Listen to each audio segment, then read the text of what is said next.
காரில் ஏசி போட்டு தூங்காதீங்க. திருப்பதியில் சகோதரர்களுக்கு நடந்த சோகம். இந்த தப்பை மட்டும் செய்யாதீங்க. இன்றைய காலகட்டத்தில் பெரும்பாலான மனிதர்கள் சொகுசாக வாழ பழகிவிட்டனர். அந்த காலத்தில் வெயில் மழை என்று பார்க்காமல் காலுக்கு செருப்பு கூட இல்லாமல் ஓடி ஓடி உழைத்த மக்கள் அதனாலேயே அதிக ஆரோக்கியத்துடன் நீண்ட காலம் வாழ்ந்தனர். ஆனால் இன்று எப்போதும் ஏசியில் வாழ பழகிவிட்ட ஒரு தரப்பு மக்களுக்கு வெயிலை பார்த்தாலே தலை சுற்றி விடுகிறது. ஏசி இல்லாவிட்டால் வாழ்க்கையே இல்லை என்பது போன்ற மனநிலையில்தான் ஒரு சிலர் சொகுசாக வாழ்கின்றனர். ஆனால் அந்த ஏசியே அண்ணன் தம்பி இருவரது உயிரை பறித்த சம்பவம் சில தினங்களுக்கு முன் திருப்பதியில் நடந்திருக்கின்றது. வெயில் அதிகமாக இருக்கும் நேரங்களில் காரில் ஏசியை போட்டுக்கொண்டு பயணிப்பது பயணத்தை சுகமாக்கும். அதே நேரத்தில் சிலர் காரில் ஏசி போட்டுக்கொண்டு தூங்குவதை வழக்கமாக வைத்திருக்கின்றனர். ஆனால் காரை ஸ்டார்ட் செய்து பயணிக்கும் போது ஏசி போட்டு தூங்கியபடி சென்றாலும் பிரச்சனை இல்லை. மாறாக ஓடாமல் நிறுத்தப்பட்ட காரில் வெறும் ஏசியை மட்டுமே போட்டு தூங்கினால் சிக்கல் ஏற்படும்.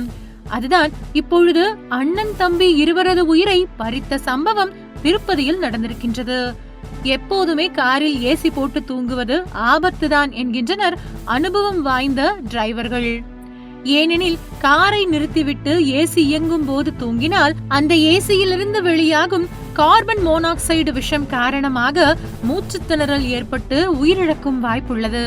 ஏனென்றால் காரில் உள்ள ஏசி பழையதாகவோ அல்லது சேதமடைந்து இருந்தாலோ உள்ளே உள்ள காற்று போதுமான அளவு நிரப்பப்படாமல் கார்பன் மோனாக்சைடு மற்றும் கார்பன் டை ஆக்சைடு போன்ற நச்சுக்கள் அதிகரிக்க அதிக வாய்ப்புள்ளது.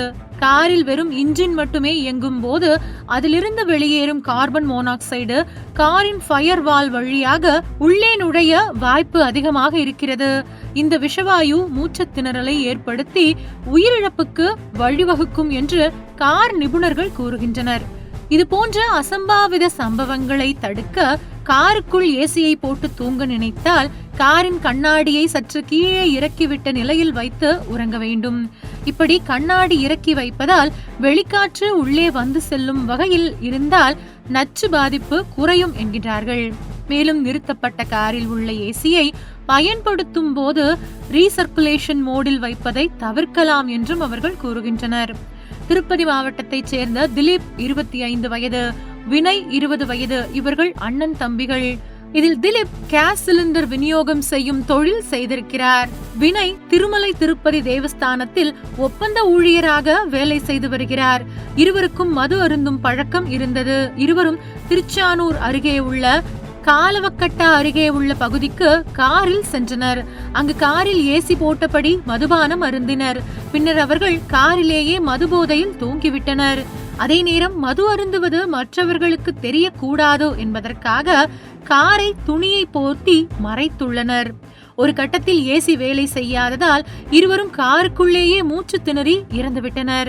இது குறித்து போலீசார் வழக்கு பதிவு செய்து விசாரணை நடத்தி வருகின்றனர். எனவே இதுபோல இனிமேல் யாரும் நிறுத்தப்பட்டிருக்கிற காரில் ஏசியை பயன்படுத்தி தூங்காமல் தவிர்ப்பது மிக முக்கியம் என்று திருப்பதி போலீஸ் தரப்பில் அறிவுறுத்தப்பட்டுள்ளது.